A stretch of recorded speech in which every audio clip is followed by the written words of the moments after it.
Funding for this program is provided by. Additional funding provided by.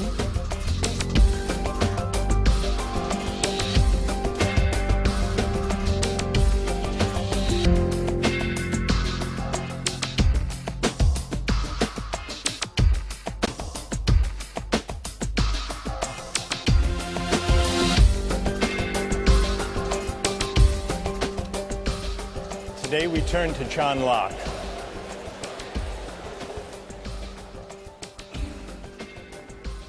On the face of it, Locke is a powerful ally of the libertarian.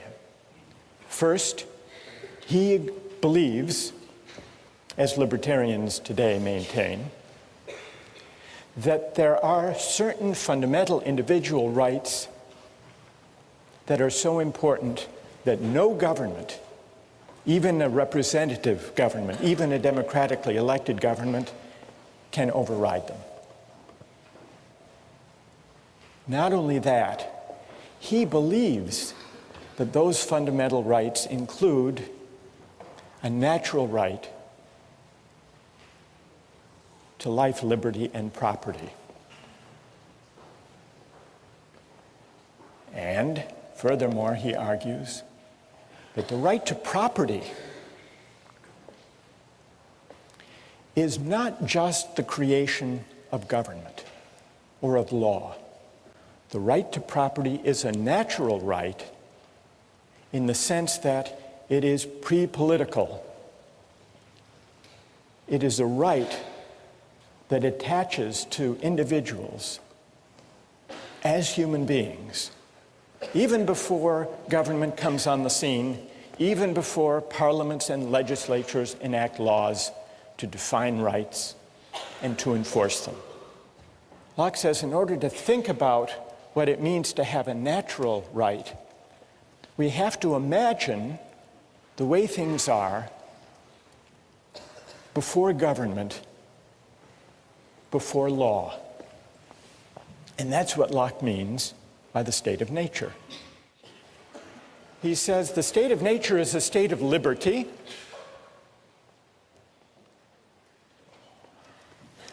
Human beings are free and equal beings. There is no natural hierarchy. It's not the case that some people are born to be kings and others are born to be serfs. We are free and equal in the state of nature. And yet, he makes the point that there's a difference between a state of liberty and a state of license. And the reason is that even in the state of nature, there is a kind of law. It's not the kind of law that legislatures enact.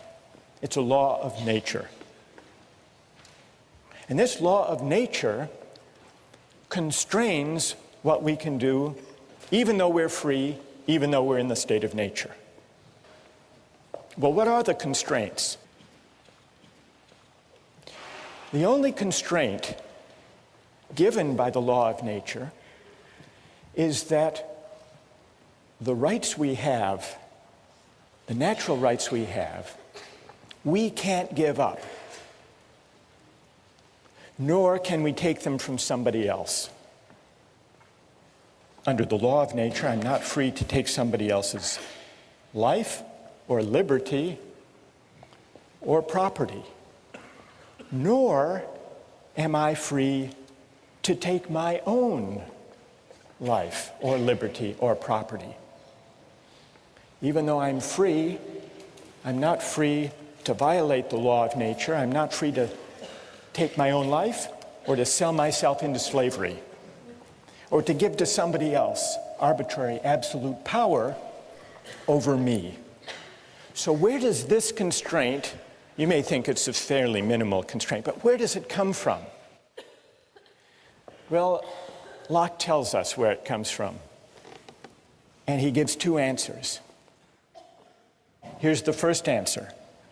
For men, being all the workmanship of one omnipotent and infinitely wise maker, namely God, they are his property, whose workmanship they are made to last during his not one another's pleasure.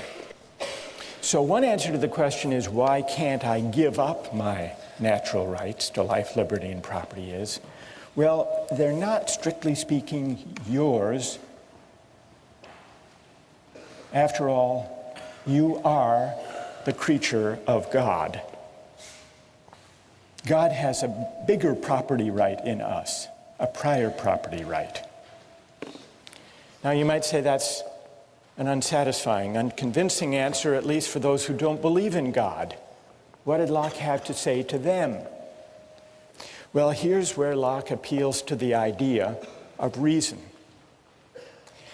And this is the idea that if we properly reflect on what it means to be free, we will be led to the conclusion that freedom can't just be a matter of doing whatever we want.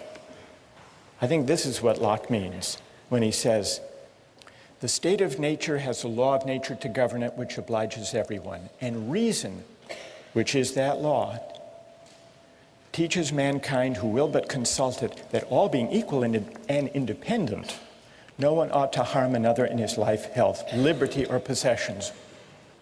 This leads to a puzzling, paradoxical feature of Locke's account of rights. Familiar in one sense, but strange in another. It's the idea that our natural rights are unalienable. What does unalienable mean? It's not for us to alienate them or to give them up, to give them away, to trade them away, to sell them. Consider an airline ticket.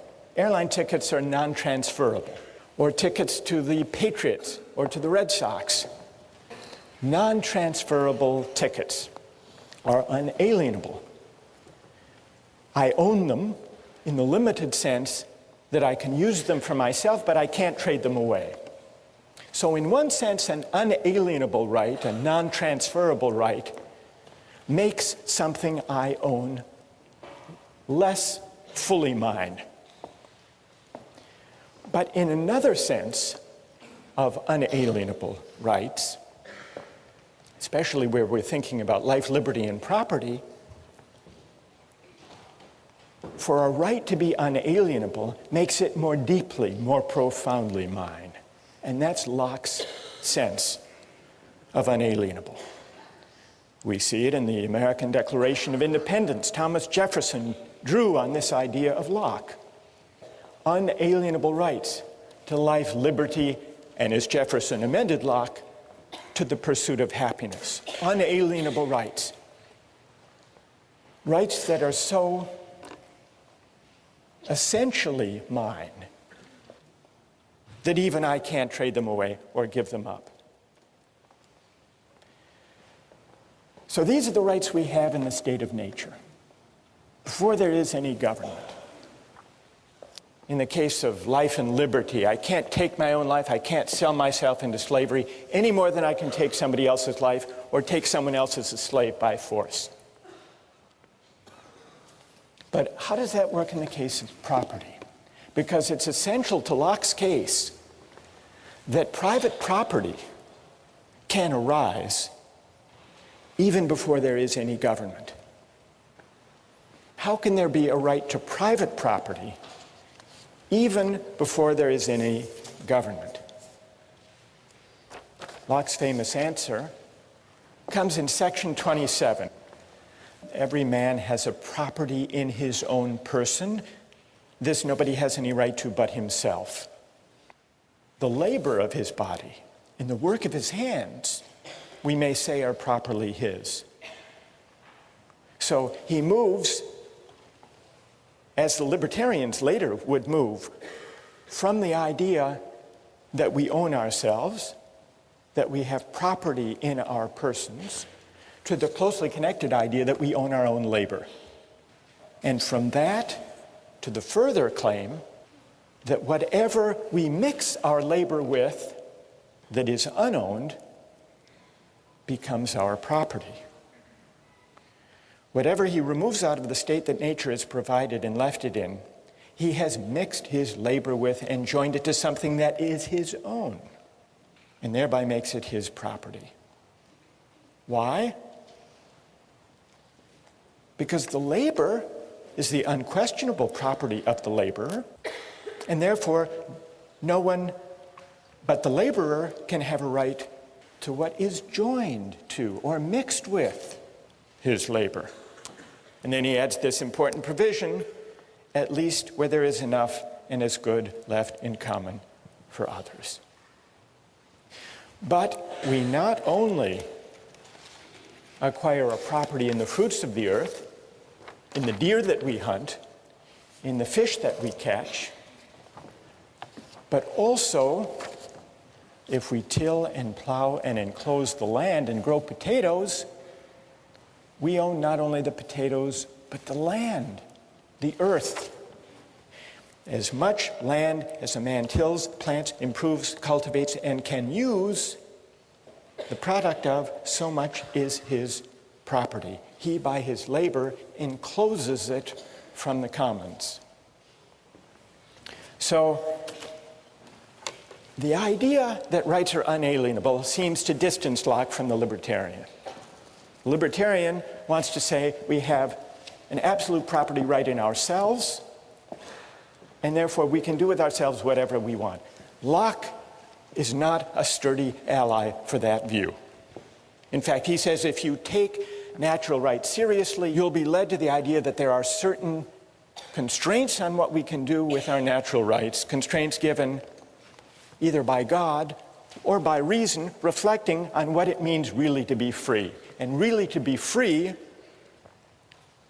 means recognizing that our rights are unalienable. So here's the difference between Locke and the libertarians, but when it comes to Locke's account of private property, he begins to look again like a pretty good ally. Because his argument for private property begins with the idea that we are the proprietors of our own person, and therefore of our labor, and therefore of the fruits of our labor, including not only the things we gather and hunt in the state of nature, but also we acquire a property right in the land that we enclose and cultivate and improve. There are some examples that can bring out the moral intuition that our labor can take something that is unowned and make it ours. Though sometimes there are disputes about this. There's a debate among rich countries and developing countries about trade-related intellectual property rights. It came to a head recently over drug patent laws. Western countries, and especially the United States, say, we have a big pharmaceutical industry that develops new drugs. We want all countries in the world to agree to respect the patents. Then there came along the AIDS crisis in South Africa. And the American AIDS drugs were hugely expensive, far more than could be afforded by most Africans. So the South African government said, we're going to begin to buy a generic version of the AIDS antiretroviral drug at a tiny fraction of the cost, because we can find an Indian manufacturing company that figures out how the thing is made and produces it. And for a tiny fraction of the cost, we can save lives if we don't respect that patent. And then the American government said, no, here's a company that invested research and created this drug. You can't just start mass producing these drugs without paying a licensing fee. And so there was a dispute. And the pharmaceutical companies sued the South African government to try to prevent their buying the cheap, generic, as they saw it, pirated version of an AIDS drug. And eventually, the pharmaceutical industry gave in and said, all right, you can do that. But this dispute about what the rules of property should be, of intellectual property, of drug patenting, in a way is the last frontier of the state of nature, because among nations where there is no uniform law of patent rights and property rights, it's up for grabs until, by some act of consent, some international agreement, people enter into some settled rules. What about Locke's account of private property and how it can arise before government and before law comes on the scene? Is it successful? How many think it's pretty persuasive? Raise your hand. How many don't find it persuasive? All right, let's hear from some critics. What is wrong with Locke's account of how private property can arise without consent? Yes? Yeah, I think it justifies European cultural norms as far as when you look at how Native Americans may not have cultivated American land, but by their arrival in the Americas, that contributed to the development of America, which wouldn't have otherwise necessarily happened then or by that specific group. So you think that this is a defense, this defense of private property in land? Yes, because it complicates original acquisition if you only cite the arrival of foreigners that cultivated the land. I see. And what's your name? Rochelle. Rochelle? Yeah. Rochelle says this account of how property arises would fit what was going on in North America during the time of the settlement, the European settlement. Do you think, Rochelle, that it's a way of defending the appropriation of the land? Indeed, because I mean he's also justifying the Glorious Revolution, so I don't think it's inconceivable that he's also justifying colonization as well. Well, it's an interesting historical suggestion, and I think there's a lot to be said for it. What do you think of the validity of his argument, though? Because if you're right that this would justify the taking of land in North America from Native Americans who didn't enclose it, if it's a good argument, then Locke's given us a justification for that. If it's a bad argument, then Locke's given us a mere rationalization that isn't morally defensible. I'm leaning to the second You're one, leaning but toward the second. That's my opinion as well. All right, well then let's hear if there's a defender of Locke's account of private property. And it would be interesting if they could address Rochelle's worry that this is just a way of defending the appropriation of land by the American colonists from the Native Americans who didn't enclose it. Is there someone who will defend Locke on that point? You ready? Are you going to defend Locke? Like you're accusing him of justifying the European, basically, massacre of the Native Americans. But who says he's defending it? Maybe the European colonization isn't right. Maybe it's the state of war that he talked about in his second treatise, So the wars between the Native Americans and the colonists, the settlers, that might have been a state of war that we can only emerge from by an agreement or an act of consent. And that's what would have been required. Yeah, and fairly both to resolve sides them. would have had to agree to it and carry it out and everything. But what about, and what's your name? Dan?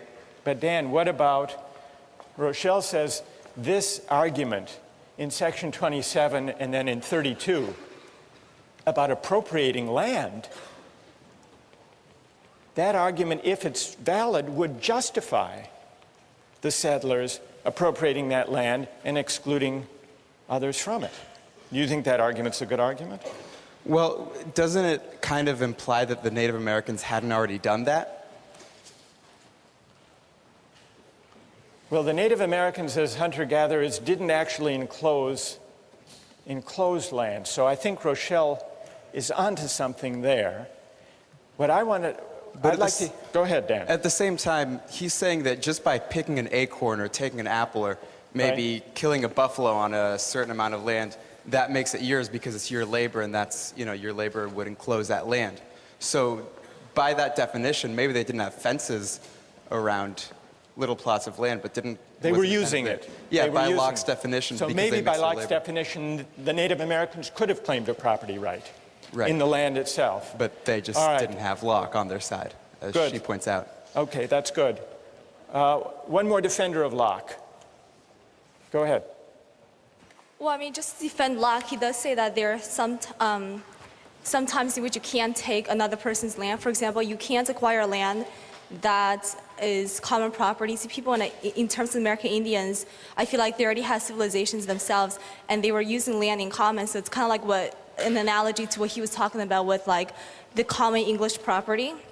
You can't take land that everybody's sharing in common. Interesting. And That's also, interesting. you can't take land unless you make sure that there's as much land as possible left for other people to take as well. So if you're taking so you have to make sure that whenever you take land, or that there's enough left for other people to use. That's Right. just as good as the land that you took. So. That's true. Locke says there has to be this right to private property in the earth is subject to the provision that there be as much and as good left for others. What's your name? Right. I'm Fang. So Fang, in a way, agrees with Dan that maybe there is a claim within Locke's framework that could be developed on behalf of the Native Americans. Here's the further question. If the right to private property is natural, not conventional, if it's something that we acquire even before we agree to government, how does that right constrain what a legitimate government can do?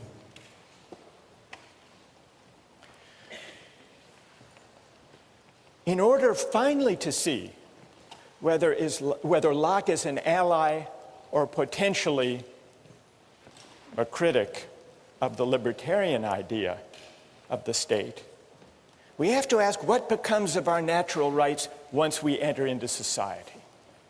We know that the way we enter into society is by consent, by agreement, to leave the state of nature and to be governed by the majority and by a system of laws, human laws. But those human laws are only legitimate if they respect our natural rights, if they respect our unalienable rights to life, liberty, and property. No parliament, no legislature, however democratic its credentials, can legitimately violate our natural rights. This idea that no law can violate our right to life, liberty, and property would seem to support the idea of a government so limited that it would gladden the heart of the libertarian after all. But those hearts should not be so quickly gladdened, because even though for Locke the law of nature persists once government arrives, even though Locke insists on limited government limited by the end for which it was created, namely the preservation of property, even so, there's an important sense in which what counts as my property, what counts as respecting my life and liberty, are for the government to define. That there be property, that there be respect for life and liberty is what limits government. But what counts as respecting my life and respecting my property, that is for governments to decide and to define. How can that be? Is Locke contradicting himself? Or is there an important distinction here? In order to answer that question, which will decide Locke's fit with the libertarian view, we need to look closely at what legitimate government looks like for Locke, and we turn to that next time.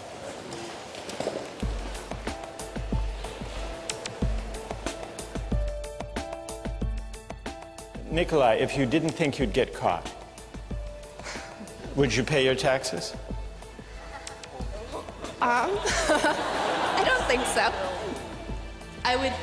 I would rather have a system personally that I could give money to exactly those sections of the government that I support and not just blanket support everything. You'd rather be in the state of nature, at least Exactly. on April 15th.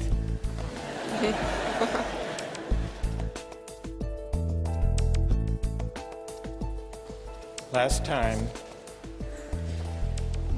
we began to discuss Locke's state of nature, his account of private property, his theory of legitimate government, which is government based on consent and also limited government. Locke believes in certain fundamental rights that constrain what government can do, and he believes that those rights are natural rights, not rights that flow from law or from government. And so Locke's great philosophical experiment is to see if he can give an account of how there could be a right to private property without consent before government and legislators arrive on the scene to define property. That's his question. That's his claim. There is a way, Locke argues, to create property, not just in the things we gather and hunt, but in the land itself, provided there is enough and is good left for others. Today I want to turn to the question of consent, which is Locke's second big idea. Private property is one, consent is the other.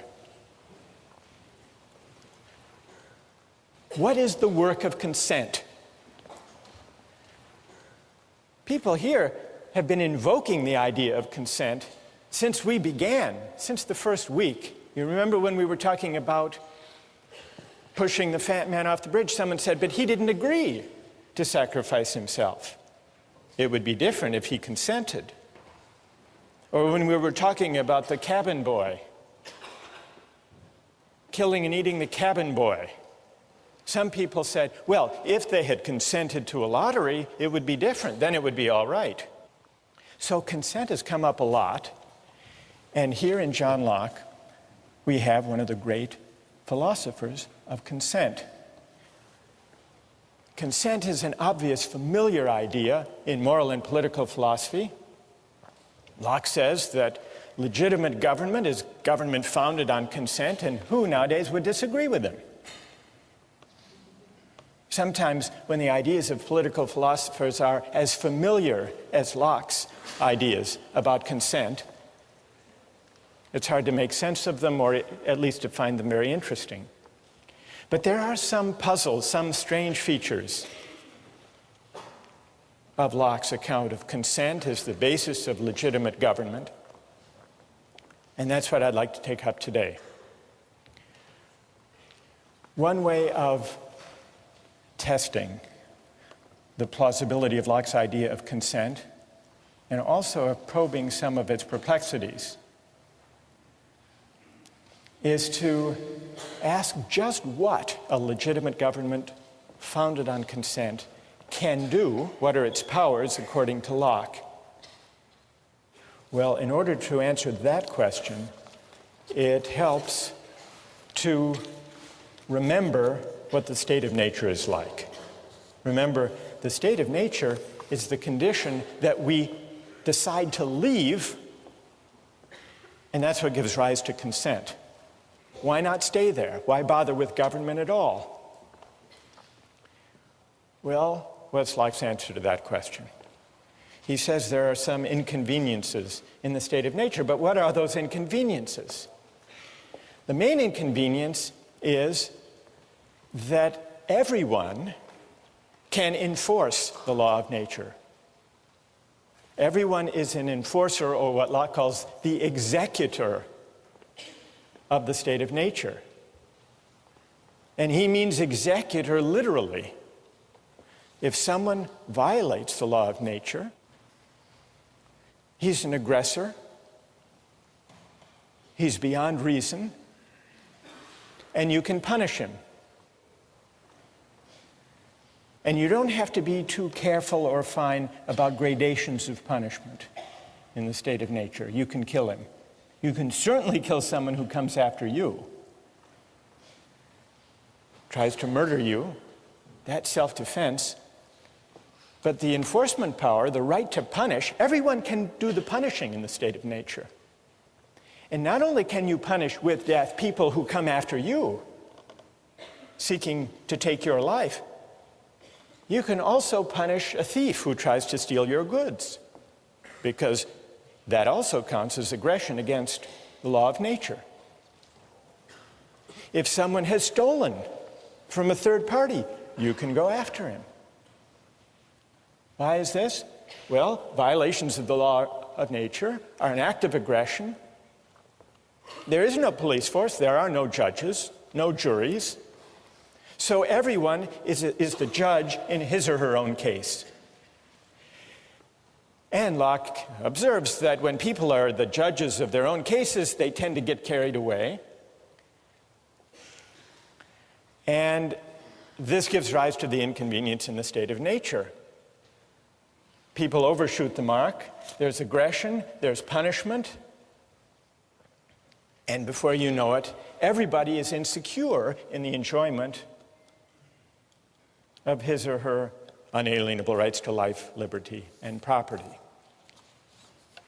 Now, he describes in pretty harsh and even grim terms what you can do to people who violate the law of nature. One may destroy a man who makes war upon him for the same reason that he may kill a wolf or a lion. Such men have no other rule but that of force and violence. Listen to this. And so may be treated as beasts of prey, those dangerous and noxious creatures that will be sure to destroy you if you fall into their power. So kill them first. So what starts out as a seemingly benign state of nature where everyone's free and yet where there is a law and the law respects people's rights and those rights are so powerful that they're unalienable, what starts out looking very benign, once you look closer, is pretty fierce and filled with violence, and that's why people want to leave. How do they leave? Well, here's where consent comes in. The only way to escape from the state of nature is to undertake an act of consent where you agree to give up the enforcement power and to create a government or a community where there will be a legislature to make law and where everyone agrees in advance, everyone who enters agrees in advance to abide by whatever the majority decides. But then the question, and this is our question, and here's where I want to get your views, then the question is, what powers, what can the majority decide? Now here it gets tricky for Locke, because you remember, alongside the whole story about consent and majority rule, there are these natural rights, the law of nature, these unalienable rights. And you remember, they don't disappear when people join together to create a civil society. So even once the majority is in charge, the majority can't violate your inalienable rights, can't violate your fundamental right to life, liberty, and property. So here's the puzzle. How much power does the majority have?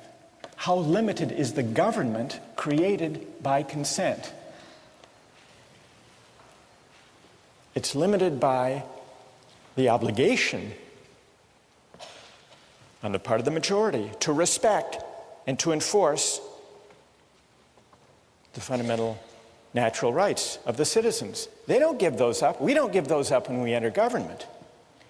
That's this powerful idea taken over from Locke by Jefferson in the Declaration. Unalienable rights. So, let's go to our two cases. Remember Michael Jordan, Bill Gates, the libertarian objection to taxation for redistribution? Well, what about Locke's limited government? Is there anyone who thinks that Locke does give grounds for opposing taxation for redistribution? Anybody? Go ahead. If the majority rules that there should be taxation, even if the minority should still not have to be taxed because that's taking away property, which is one of the rights of nature. All right, so, and what's your name? Ben. So, if the majority taxes the minority without the consent of the minority to that particular tax law, it does amount to a taking of their property without their consent, and it would seem that Locke should object to that. Do you want some textual support for your view, for your reading of Locke, Ben? All right. I brought some along just in case you raised it. If you have your texts, look at 138, passage 138. The supreme power, by which Locke means the legislature, cannot take from any man any part of his property without his own consent. For the preservation of property being the end of government, and that for which men enter into society, it necessarily supposes and requires that people should have property.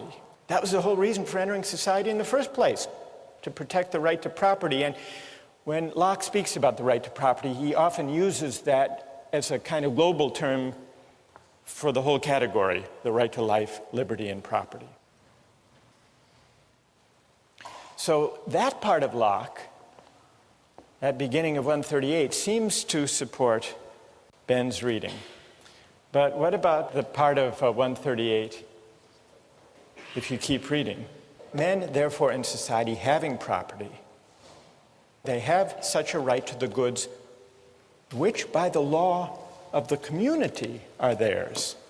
Look at this. And that no one can take from them without their consent.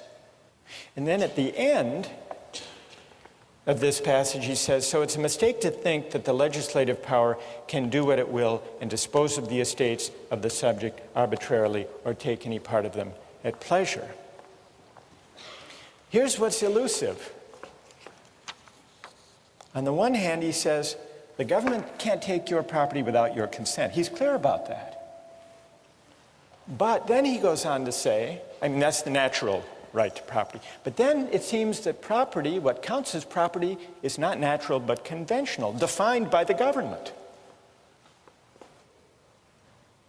The goods which by the law of the community are theirs.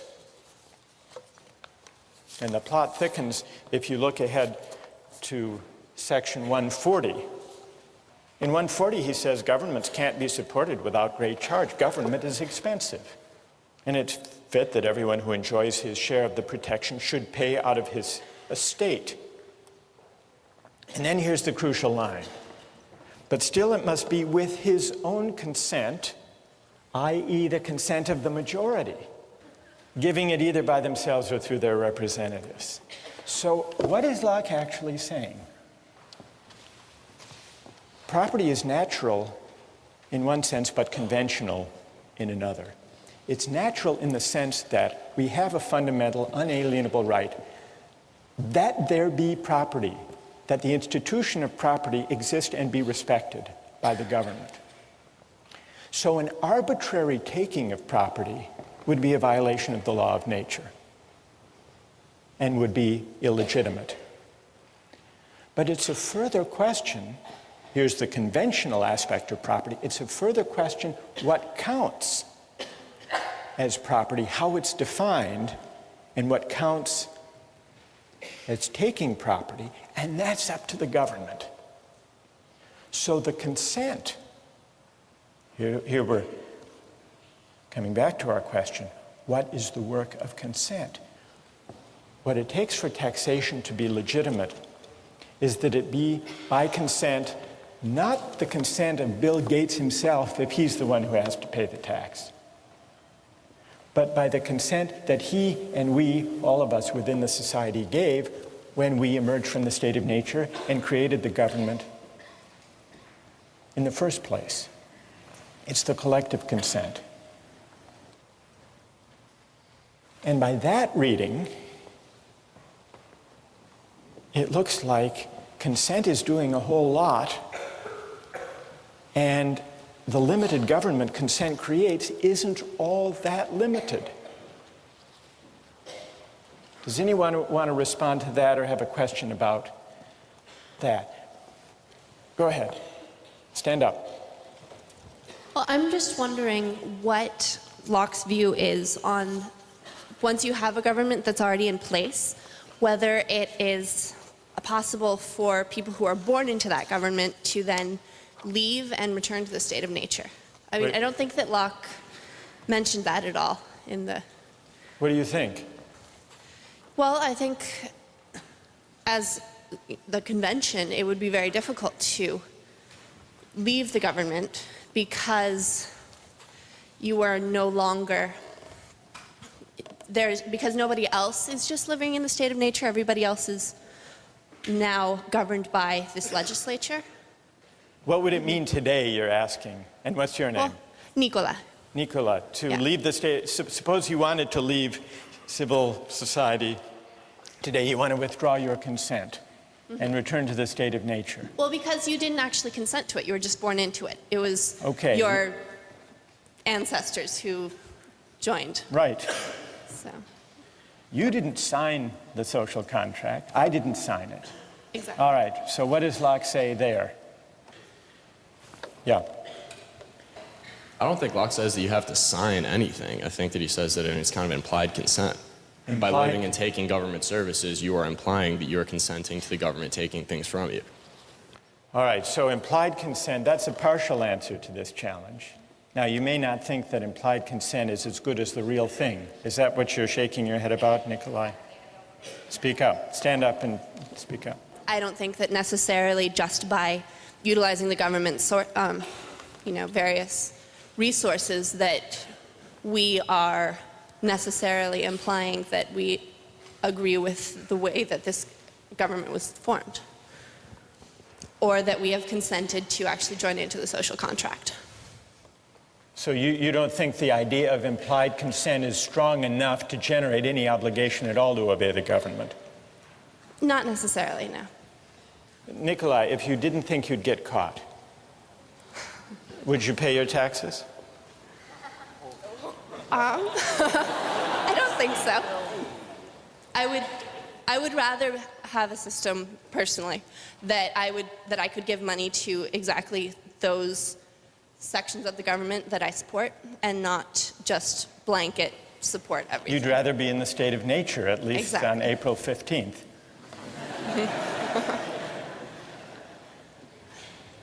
But what I'm trying to get at is, do you consider that you're under no obligation, since you haven't actually entered into any act of consent, but for prudential reasons you do what you're supposed to do according to the law? Exactly. If you look at For it you? that way, then you're violating another one of Locke's treatises, which is that you can't take anything from anyone else. Like you can't take the government services and then not give them anything in return. If you want to go live in the state of nature, that's fine, but you can't take anything for the government because by the government's terms, which are the only terms under which you can enter the agreement, say that you have to pay taxes to take those things. So you're saying that Nicola can go back into the state of nature if she wants to, but she can't drive on Mass Ave. Exactly. I want to raise the stakes beyond using Mass Ave, Yes. and even beyond taxation. What about life? What about military conscription? Yes. What do you say? Stand up. First of all, we have to remember that sending people to war is not necessarily implying that they'll die. I mean, obviously, you're not raising their chances here, but it's not a death penalty. So if you're going to discuss whether or not military conscriptions is equivalent to, suppressing people's right to life, you shouldn't approach it that way.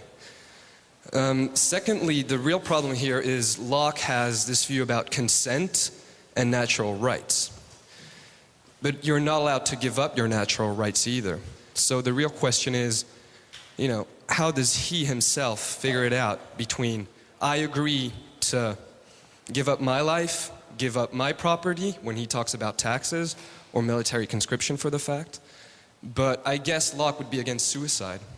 And that's still, my own consent. I agree. Good. All right. Taking What's my your life. name? Eric. So Eric brings us back to the puzzle we've been wrestling with since we started reading Locke. On the one hand, we have these unalienable rights to life, liberty, and property, which means that even we don't have the power to give them up. And that's what creates the limits on legitimate government. It's not what we consent to that limits government. It's what we lack the power to give away when we consent that limits government. That's the point at the heart of Locke's whole account of legitimate government. But now you say, well, if we can't give up our own life, if we can't commit suicide, if we can't give up our right to property, how can we then agree to be bound by a majority that will force us to sacrifice our lives or give up our property?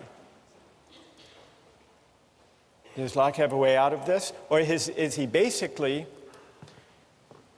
sanctioning an all-powerful government, despite everything he says about unalienable rights? Does he have a way out of it? Who would speak here in defense of Locke or make sense, find a way out of this predicament? All right, go ahead. I feel like there's a general distinction to be made between the right to life that individuals possess and the fact that the government cannot take away a single individual's right to life. I think if you look at conscription as the government picking out certain individuals to go fight in war, then that would be a violation of their rights, their natural right to life. On the other hand, if you have conscription or let's say a lottery, for example, then in that case, I would view that as the population picking their representatives to defend them in the case of war. The idea being that since the whole population cannot go out there to defend its own right to property, it picks its own representatives through a process that's essentially random. And then these sort of elected representatives go out and fight for the rights of the people. It works very similar, it works just like an elected government, in my opinion. All right, so an elected government can conscript citizens to go out and defend the way of life, the community that makes the enjoyment of rights possible? I think it can, because to me it seems that it's very similar to the process of electing representatives to a legislature. Although here, it's as if the government is electing by conscription certain citizens to go die for the sake of the whole. Is that consistent with respect for a natural right to liberty? Well, what I would say there's a distinction between picking out individuals and having a random choice of individuals. Like picking out, let me make sure, between picking out individuals. Well, right, what's your name? Gokul. Gopal says there's a difference between picking out individuals to lay down their lives and having a general law. I think this is the answer Locke would give, actually. Gopal. Locke is against arbitrary government. He's against the arbitrary taking, the singling out of Bill Gates to finance the war in Iraq. He's against singling out a particular citizen or group of people to go off and fight. But if there's a general law such that the government's choice, the majority's action, is non-arbitrary, it doesn't really amount to a violation of people's basic rights. What does count as a violation is an arbitrary taking, because that would essentially say, not only to Bill Gates, but to everyone, there is no rule of law. There is no institution of property, because at the whim of the king, or for that matter of the parliament, we can name you or you to give up your property or to give up your life. But so long as there is a non-arbitrary rule of law, then it's permissible. Now, you may say this doesn't amount to a very limited government. And the libertarian may complain that Locke is not such a terrific ally after all. The libertarian has two grounds for disappointment in Locke. First, that the rights are unalienable, and therefore I don't really own myself after all. I can't dispose of my life or my liberty or my property in a way that violates my rights. That's disappointment number one. Disappointment number two, once there's a legitimate government based on consent, the only limits for Locke are limits on arbitrary takings of life or of liberty or of property. But if the majority decides, if the majority promulgates a generally applicable law, and if it votes duly according to fair procedures, then there is no violation, whether it's a system of taxation or a system of conscription. So it's clear that Locke is worried about the absolute arbitrary power of kings. But it's also true, and here's the darker side of Locke, that this great theorist of consent came up with a theory of private property that didn't require consent, that may, and this goes back to the point Rochelle made last time, may have had something to do with Locke's second concern, which was America. You remember, when he talks about the state of nature, he's not talking about an imaginary place. In the beginning, he says, all the world was America. And what was going on in America? The settlers were enclosing land and engaged in wars with the Native Americans.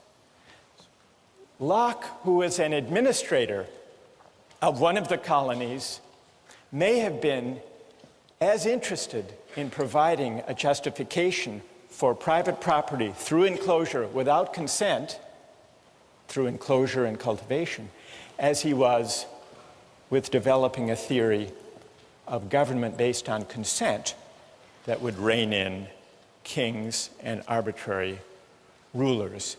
The question we're left with, the fundamental question we still haven't answered is, what then becomes of consent? What work can it do? What is its moral force? What are the limits of consent? Consent matters not only for governments, but also for markets. And beginning next time, we're going to take up questions of the limits of consent in the buying and selling of goods.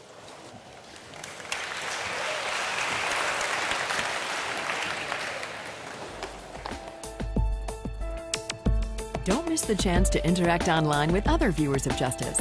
Join the conversation, take a pop quiz, watch lectures you've missed, and learn a lot more. Visit justiceharvard.org. It's the right thing to do.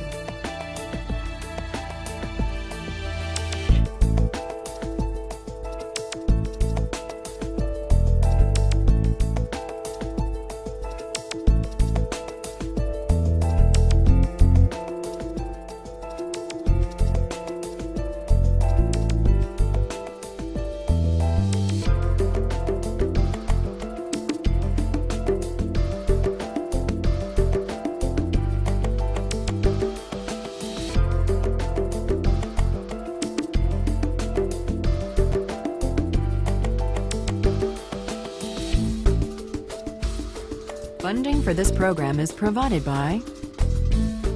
Additional funding provided by